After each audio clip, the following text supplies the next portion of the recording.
पहुंचे, आपने ऐलान किया था छात्रों का समर्थन देने आने के लिए, क्या कुछ है? मुझे जो चल रहा है देश में वो सब देखा जा रहा, नौजवान परेशान हैं और उनकी आवाज को उठाना हर एक जागरूक नागरिक का और जनप्रतिनिधि का कर्तव्य है। उत्तर प्रदेश में भी कितने ऐसे पेपर हैं जो लीक हुए, कितनी भर्ती ऐसे जहाँ घोटाले हुए, चाहे 69 जहाँ शिक्षक भर्ती हो, चाहे पुलिस का पेपर हो। देश भर में आज हम लोग जो है जिला मुख्यालय प्रदर्शन कर रहे हैं, हमारा प्रदर्शन यहाँ भी है।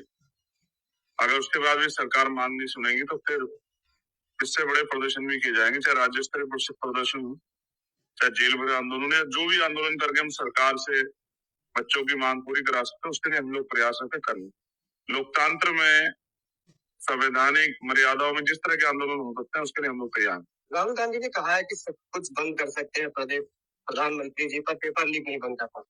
बिल्कुल सही बात, पेपर लीक बंद नहीं हो रहा है।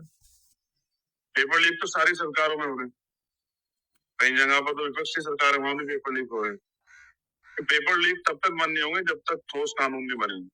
प्रधानमंत्री ने कहा है, लेकिन होता क्या है, ठोस कानून बने और सिर्फ कानून ही ना बने और ऐसी प्रक्रियाएं बने कि पेपर भी लीक ना हो। लेकिन जिस तरह से बच्चों का शोषण हो रहा है कि जो जेब में वो भी निकल जा रहा है पेपर के चक्कर में। भाई अगर 1 लाख बच्चे फॉर्म भरते हैं और वैकेंसी 5 जा रहे हैं तो 95,000 का पैसा तो लग गया है ना, फार्म में लगे, आने जाने में लगे, सब कुछ लगे। तो जो नौजवान बेरोजगार उसकी जेब क्यों काटे जा रही है? क्यों इतने दूर दूर सेंटर लग रहे हैं? होम डिस्ट्रिक्ट में सेंटर क्यों नहीं हो सकते? फॉर्म पे जो पैसा लिया जा रहा है वो क्यों लिया जा रहा है?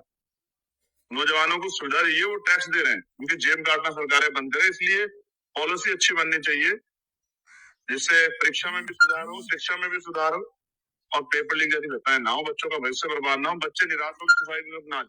मोहन भागवत जी कह रहे हैं कि अब छात्र संवाद करने लगे हैं, इनसे संवाद करने की जरूरत है।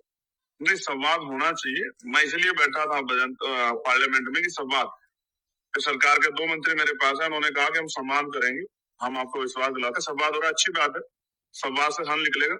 जब संवाद नहीं हो रहा तो मन में चिंता हो रही, जब संवाद हो रहा है तो मुझे लगता है कि हल निकलेगा। देश भी हमारा, मैं छात्रों से भी कहूंगा जो आंदोलन कर रहे हैं, जहां भी सरकारी संपत्ति सारी हमारी है, देश हमारा है, प्रदेश हमारा, कानून को अपने हाथ में ना ले, किसी भी कीमत पर कोई अपसाय या कुछ भी करे, बस शांतिपूर्वक आंदोलन करें, संविधान की मर्यादा, ये उनका अधिकार।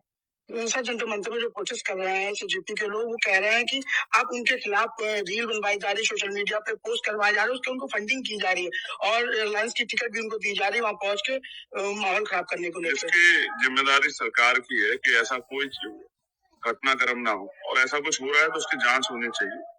मैं कहूंगा जो प्रोटेस्टर जहां बैठे हैं वो अपने धरने पे उस तरह के वॉलंटियर नीतियां बनाए कि इस तरह का कोई भी एक्शन करता है तो पकड़ा जाए। समाजवादी पार्टी का धरना चल रहा था जिसमें पिस्टल दिखाने को लेकर के अखिलेश जी ने ट्वीट किया। पुलिस आजकल पिस्टल से ज्यादा बात करती है, अपने से कम करती है।